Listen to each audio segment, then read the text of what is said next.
Hello everyone. तो मैं आपको क्या बता रही थी, केमिकल इक्वेशन, है ना। तो केमिकल इक्वेशन बताने के बाद अब हमारा आता है, जो केमिकल इक्वेशन होती है वो दो टाइप की होती है। कितने टाइप की होती है? दो टाइप की। पहली होती है अनबैलेंस केमिकल इक्वेशन, दूसरी होती है बैलेंस केमिकल इक्वेशन। तो बेटा एक चीज़ समझ लो, जब भी हम कोई भी केमिकल इक्वेशन पढ़ते हैं या देखते हैं या कोई केमिकल रिएक्शन देखते हैं, तो क्या होता है, उसमें दो चीज़ें होती हैं। ठीक है, जो दो चीजें होती है उनका नाम क्या होता है? फर्स्ट होती है रिएक्टेंट और दूसरी होती है प्रोडक्ट। ठीक, पहली होती है रिएक्टेंट और दूसरी होती है प्रोडक्ट। अब बेटा ये क्या चीज है? तो ये देखिए, जब भी कोई केमिकल रिएक्शन होती है और उसमें हम क्या करते हैं, जब केमिकल रिएक्शन में जो पदार्थ या जो सबस्टेंस पार्टिसिपेट कर रहे हैं, है ना, जो सबस्टेंस पार्टिसिपेट कर रहे हैं वो क्या है? वो हमारे हैं रिएक्टेंट। और उन पार्टिसिपेट करने वाले सबस्टेंस को मिला के जब एक न्यू सबस्टेंस बनता है तो वो होता है बेटा उत्पाद। ठीक है, हम कह सकते हैं पार्टिसिपेट सबस्टेंस, है ना, अपनी लैंग्वेज में समझने के लिए, ये हमें नोट्स में नहीं लिखना है। और पार्टिसिपेट सबस्टेंस जो रिएक्ट करके बनते हैं, उन रिएक्ट करके जो न्यू सबस्टेंस बनता है, ठीक है, पार्टिसिपेट सबस्टेंस जो होती है वो आपस में रिएक्ट करके जो एक न्यू सबस्टेंस बनता है वो होता है बेटा आपका, जो न्यू सबस्टेंस बनता है वो होता है बेटा जी प्रोडक्ट। क्या होता है? प्रोडक्ट। तो अब हम इस रिएक्शन में देखते हैं कि इसमें कौन सा पार्टिसिपेंट है और कौन सा प्रोडक्ट है। तो आप लोग बताइए C+O2 क्या है? पार्टिसिपेंट। क्या है ये? पार्टिसिपेंट। और पार्टिसिपेंट जो है, पार्टिसिपेट सबस्टेंस जो है उनको हम क्या कहेंगे साइंस की लैंग्वेज में? रिएक्टेंट। क्या कहेंगे बेटा? रिएक्टेंट। अब ये दोनों रिएक्टेंट जो आपस में रिएक्ट कर रहे हैं उनसे क्या बनना है? New substance. क्या बनना है? New substance. यही तो केमिकल रिएक्शन होती है कि नहीं होती है? केमिकल रिएक्शन क्या होती है? One or more substances are react to form a new substance with different properties. तो रिएक्टेंट है ये, और इन रिएक्टेंट ने आपस में रिएक्ट किया तो क्या बना? एक न्यू सबस्टेंस बना, जिसको हमने क्या नाम दे दिया? प्रोडक्ट।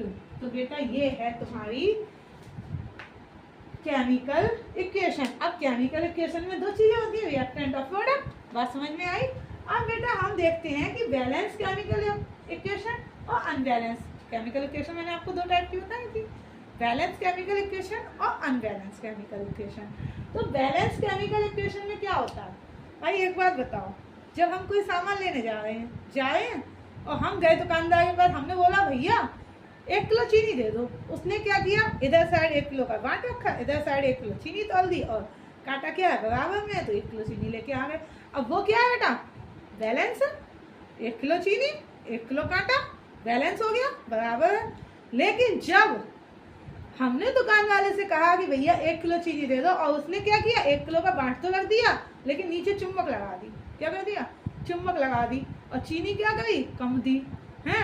तो वो 1 किलो का बांट जो है और चीनी कम मिली ना, मान लो 900 ग्राम दी, तो वो क्या है? अनबैलेंस। क्या है? अनबैलेंस। बात समझ में आई? तो ये होता है बेटा बैलेंस और अनबैलेंस। अब जब हम इसे रासायनिक केमिकली तौर पे समझेंगे तो हम कह सकते हैं कि देखिए, अनबैलेंस केमिकल इक्वेशन में क्या था, रिएक्टेंट जो थे वो प्रोडक्ट के बराबर नहीं है। जब रिएक्टेंट और प्रोडक्ट दोनों इक्वल हो, वो था इक्वल, या LHS साइड या RHS साइड दोनों इक्वल हैं, तो वो होती है बैलेंस रिएक्शन। और जब इक्वल नहीं होते हैं तो वो होती है अनबैलेंस इक्वेशन। ठीक है, अनबैलेंस। अब देखिए इसमें हम देखते हैं, हाइड्रोजन के 2 मॉलिक्यूल है, ऑक्सीजन के 2 मॉलिक्यूल है। इधर क्या है? हाइड्रोजन का 2 मॉलिक्यूल है, लेकिन ऑक्सीजन का क्या है? 1 है कि नहीं है? बताइए आप लोग खुद। 1 है, और इधर ऑक्सीजन कितने है? 2। तो क्या ये बैलेंस केमिकल इक्वेशन है? नहीं। अब इधर वाली देख लेते हैं, कार्बन का कितना मॉलिक्यूल? 1, ऑक्सीजन के 2, इधर कार्बन का 1, ऑक्सीजन के 2। तो क्या ये बैलेंस केमिकल इक्वेशन है? हाँ बेटा, ये है आपकी बैलेंस केमिकल इक्वेशन। अब हम चलो बैलेंस करने का तरीका समझते हैं, कैसे बैलेंस किया जाए, है ना।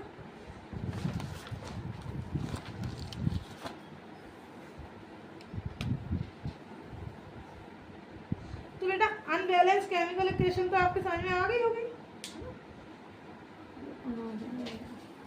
गिरना नहीं बोला था, गिरना नहीं, फिर भी गिर जाता है कमीना।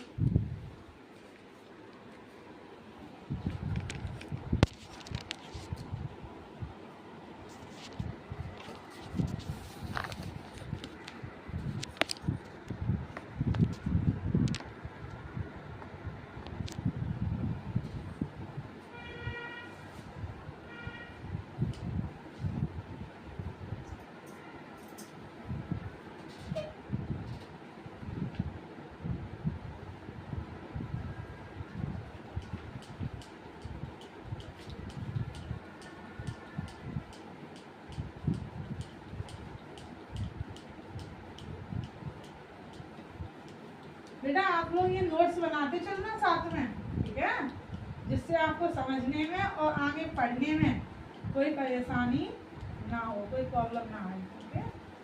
तो इस बात पे आप लोग ध्यान देना, मैं क्या कह रही हूँ और क्यों कह रही हूँ, है ना, क्यों ये जरूरी है और हम क्या कहना चाह रहे हैं। तो आप लोग इस बात पर फोकस करना।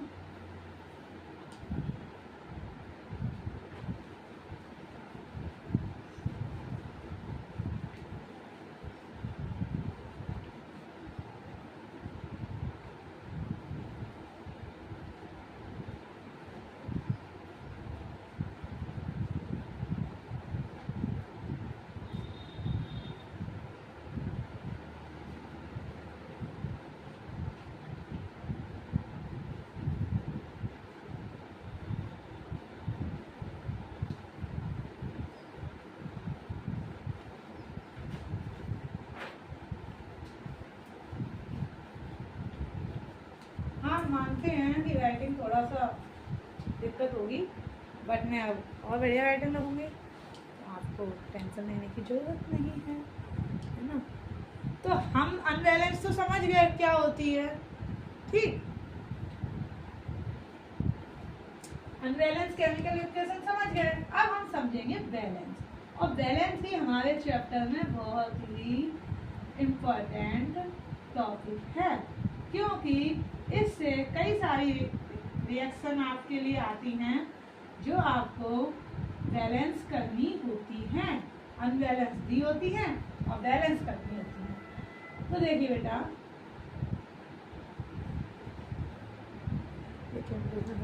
नंबर्स ऑफ ऑप्शंस,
हाइड्रोजन 4, तीनों 4 और ऑक्सीजन 1, ठीक है। तो अब हम इसमें क्या करेंगे, 2 का गुणा कर देंगे। मैंने आपको पहले ही बताई थी ये बात कि जब भी हम रिएक्शन को बैलेंस करते हैं बेटा, क्या बताया मैंने आपको, जब भी हम रिएक्शन को बैलेंस करते हैं तो कभी भी पीछे डिजिट नहीं लगाते। क्या कहते हैं, कभी भी पीछे डिजिट नहीं लगाते। हम हमेशा क्या करेंगे, आगे डिजिट लगाएंगे। कभी भी हम ये नहीं कर सकते इधर यहाँ लगा दे, तो क्या होगा, वो फॉर्मूला भी गलत और वो रिएक्शन भी गलत हो जाएगी। इसलिए अब ये बात आपको समझ में आई। अब देख लो, कार्बोनेट, हाइड्रोजन 4, ऑक्सीजन। जब आप 3-4 रिएक्शन ऐसे कर लोगे तो आप लोग खुद ओनली रिएक्शन में ही कैलकुलेट करना सीख जाओगे। चलिए हम एक और एग्जाम्पल लेते हैं, ठीक है। तो एक और एग्जाम्पल लेते हैं। तो एग्जाम्पल हमारा है Zn प्लस HNO3। क्या है ना, Zn प्लस HNO3। तो बेटा इसका बना तुम्हारा जिंक नाइट्रेट, तो क्या बना बेटा तुम्हारा, ये बना तुम्हारा जिंक नाइट्रेट।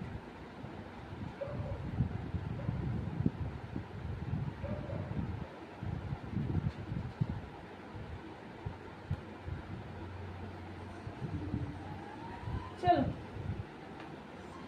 हम एक काम करते हैं, ये रिएक्शन नहीं है, ये थोड़ी कठिन पड़ जाएगी आपको। हम आपके लिए एक सिंपल सी रिएक्शन लेंगे। फोटोसिंथेसिस सुनी है आपने, वही ले लेते।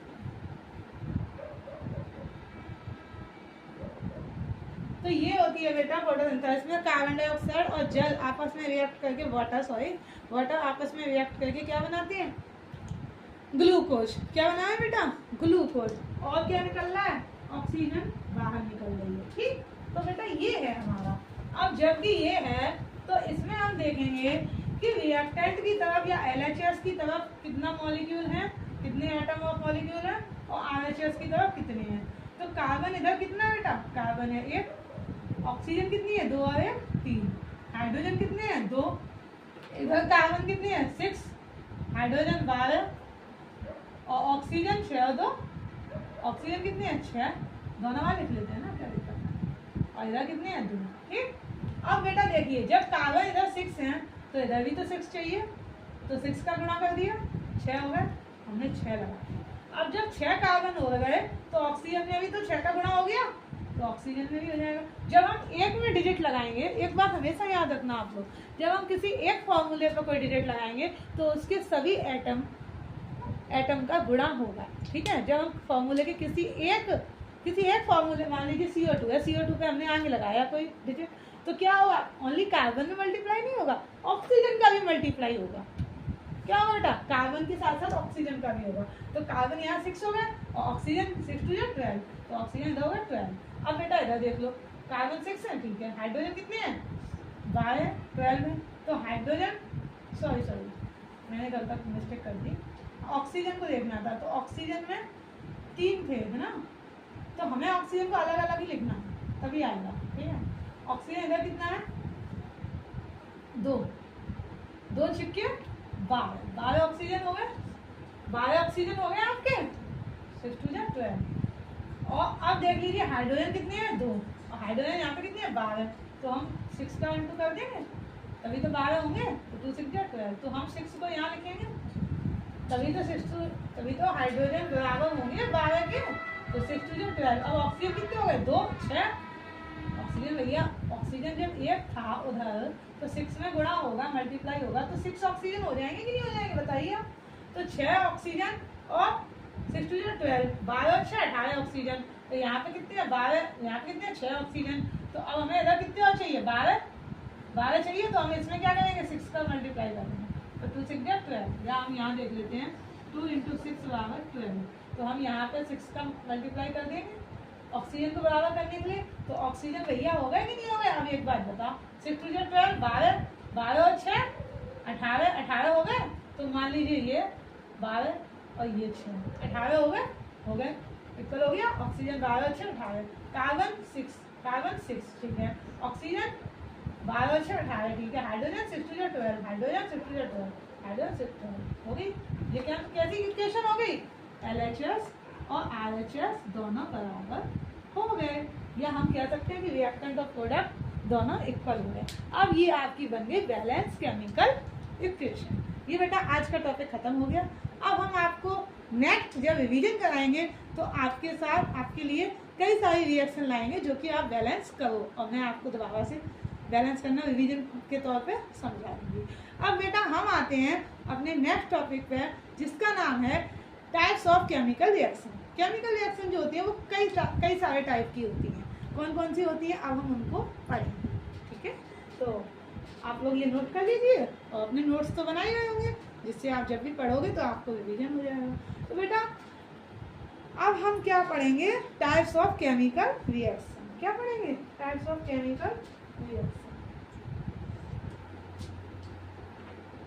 तो बेटा ये आज हमने 3 टॉपिक पढ़े, केमिकल रिएक्शन क्या होती है, केमिकल इक्वेशन क्या होती है, बैलेंस केमिकल इक्वेशन क्या होती है, अनबैलेंस केमिकल इक्वेशन क्या होती है, अनबैलेंस केमिकल इक्वेशन को बैलेंस केमिकल इक्वेशन कैसे बनाते हैं, तो ये चीज़ें आज के हमने क्लास में ये सब सीखा। अब जो हम क्लास लेंगे उसमें पढ़ाएंगे आपको types of chemical reaction. Chemical reaction जो होती हैं वो कितने टाइप्स की होती हैं और उनके बारे में पढ़ेंगे, समझेंगे उनको। ठीक है बताइए।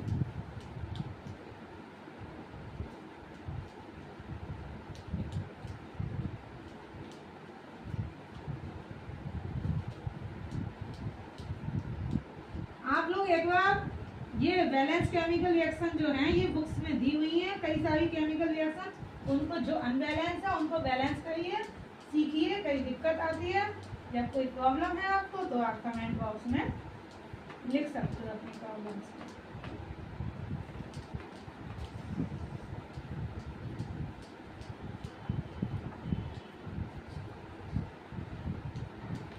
तो बेटा अभी थोड़ा बोर्ड का इंतजाम नहीं हो पा रहा है, तब तक आप लोग ऐसे कर लीजिए। जैसे ही आपके बोर्ड का इंतजाम होगा तो बेटा चलिए स्टार्ट करते हैं। आप लोग रेडी हो? आज कुछ ज़्यादा लंबी क्लास हो गई तो कोई नहीं, पढ़ते चलिए, समझते चलिए और रिवीजन करते चलिए और अभी से याद करते चलिए ताकि आपको आगे जाके कोई प्रॉब्लम ना। तो हम अब पढ़ेंगे, क्या पढ़ेंगे? Types of chemical reaction. तो केमिकल रिएक्शन कौन कौन सी होती है पहले ये समझ। फर्स्ट होती है आपकी कॉम्बिनेशन रिएक्शन। देखिए जब भी हम किसी रिएक्शन को पढ़ते हैं या समझते हैं तो क्या करते हैं बच्चों, उसके मैंने आपको पहले जब ये क्लास स्टार्ट हुई थी, बैच स्टार्ट हुआ था, तभी मैंने आपको बताया था कि हम उसके नाम को समझते हैं। ठीक है, अब कॉम्बिनेशन रिएक्शन जो है कि नहीं है, इसमें क्या दे रहा है? Combination, combined. क्या कह रहा है? Combination, combined. तो कॉम्बिनेशन में हम क्या समझते हैं? जब कई सारे सब्सटेंस आपस में मिलकर एक न्यू सब्सटेंस बनाते हैं तो वो बनती है कॉम्बिनेशन रिएक्शन। केमिकल रिएक्शन जो होती है उसी का दूसरा नाम मान लो कॉम्बिनेशन रिएक्शन। अगली होती है डीकम्पोजिशन। क्या होती है? डीकम्पोजिशन।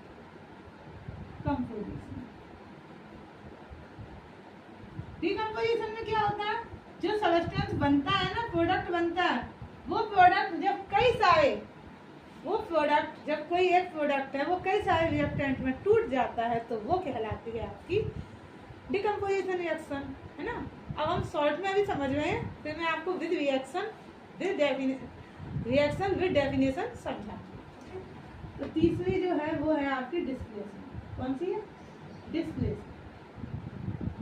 डिस्प्लेसमेंट में क्या होता है एक बात बताइए।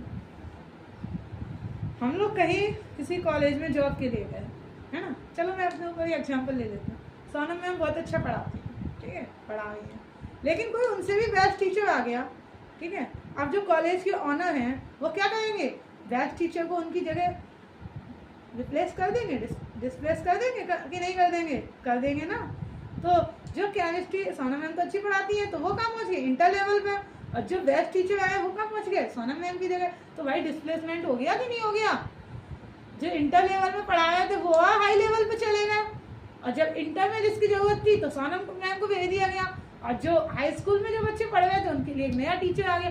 तो मतलब जब एक जगह से दूसरी जगह उसका स्थान बदल देती हैं या जगह बदल देते हैं वो होती है डिस्प्लेसमेंट रिएक्शन। अभी आप शॉर्ट में समझते चलिए, तो मैं आपको रिएक्शन विद एग्जांपल समझाऊं। नेक्स्ट आती है आपकी चौथी डबल डिस्प्लेसमेंट। कौन सी हो गई? Double displacement. डबल डिस्प्लेसमेंट में क्या होता है बेटा? दोबारा डिस्प्लेसमेंट हो रहा है।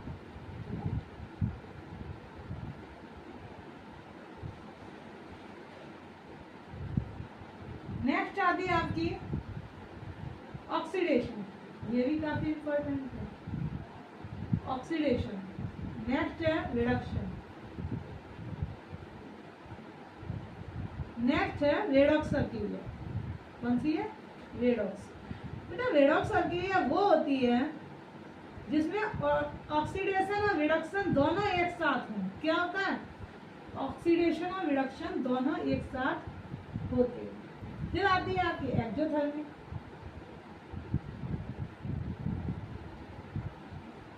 Exothermic reaction.